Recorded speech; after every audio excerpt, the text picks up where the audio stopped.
Disc golf can be so confusing when you first get started.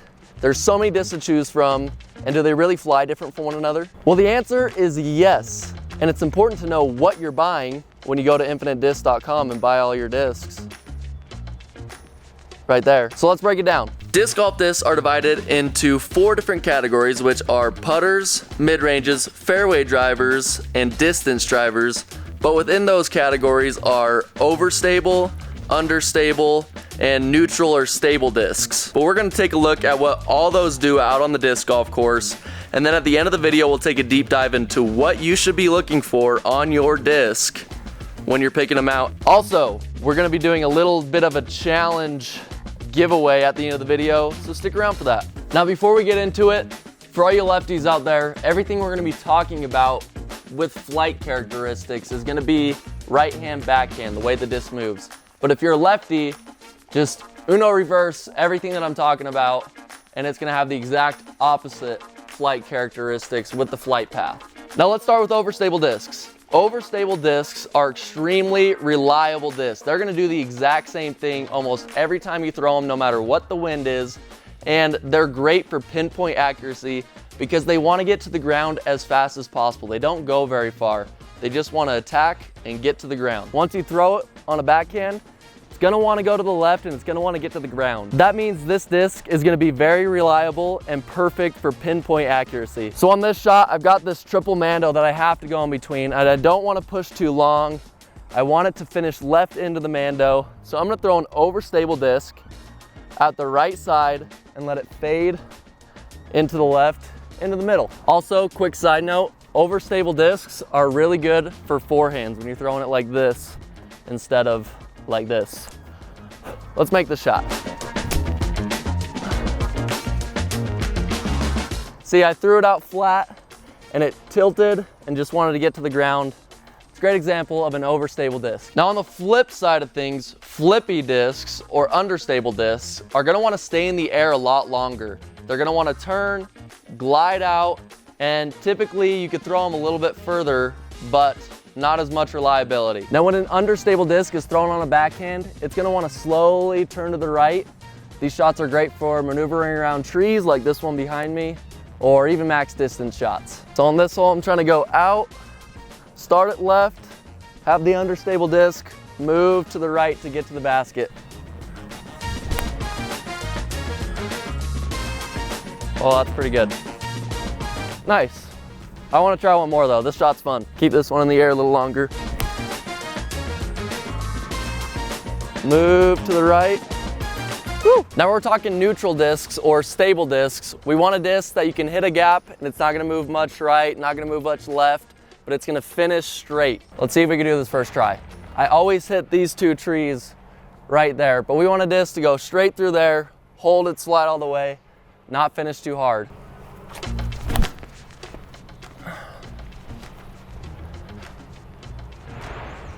I actually think that's the best throw I've ever thrown in this hole in my life.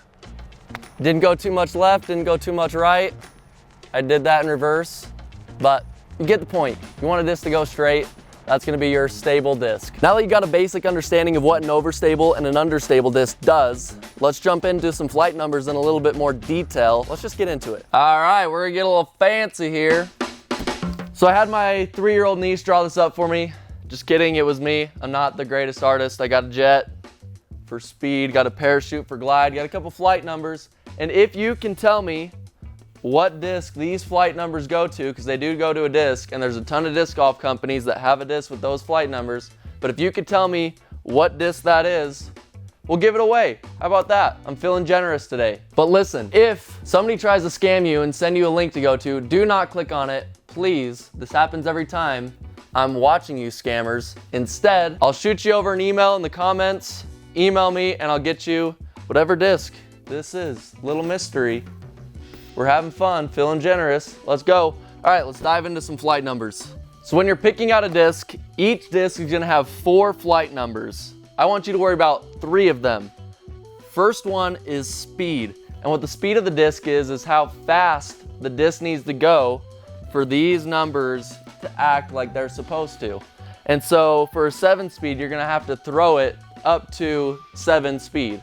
Now these numbers range from 1 to 13.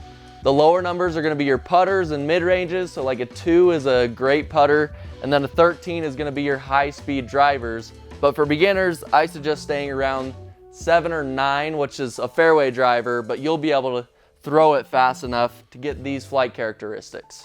Now the second number, parachute, is glide, and that's the number that I don't think you should worry about, but just to touch on it, more overstable disc, so want to get to the ground faster, don't quite go as far, is going to have less glide.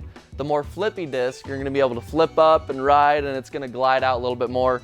Don't even stress this number when you're looking at frisbees though. Now the last two numbers, I really just pointed at the first number. So if these two numbers are zeros, both zeros, it's not going to go much left, it's not going to go much right, it's 0, so it's a straight flying neutral disc. But when these numbers start to change is where we see the change in the flight. So let's talk about the third number. Gosh, the AC just came on and scared the heck out of me. So the third number is going to be your turn. And this is where we really get into understable discs. So let's focus on this -2. So since it's a -2, it's gonna wanna turn to the right a little bit. Once you get to -3, -4, -5 maybe, it's gonna wanna really turn to the right. So when you throw it right hand, backhand, it's gonna turn, and it's not probably gonna come out very much because it turns so much. But let's say it's a 0, then it's not gonna turn very much. It's gonna go straight. So this is gonna be the part of the flight, that's your turn. But once we get to the last number, this number is very important. This is the flight characteristic at the end of the flight.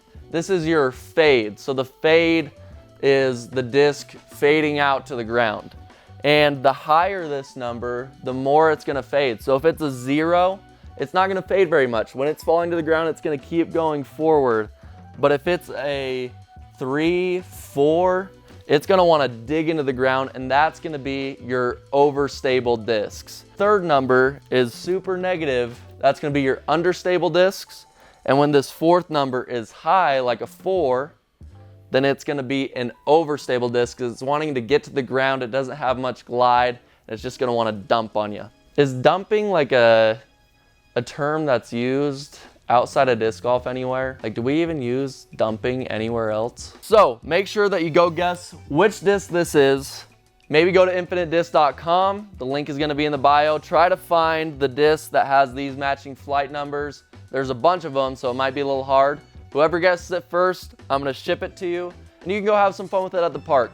But let's take it to myself in the future for the outro. Hey! If you liked this video, make sure you subscribe. Maybe like, maybe even comment. Enter the giveaway, actually. And we will see you guys in the next one. Stay tuned for more videos, and go check out infinitedisc.com. Peace.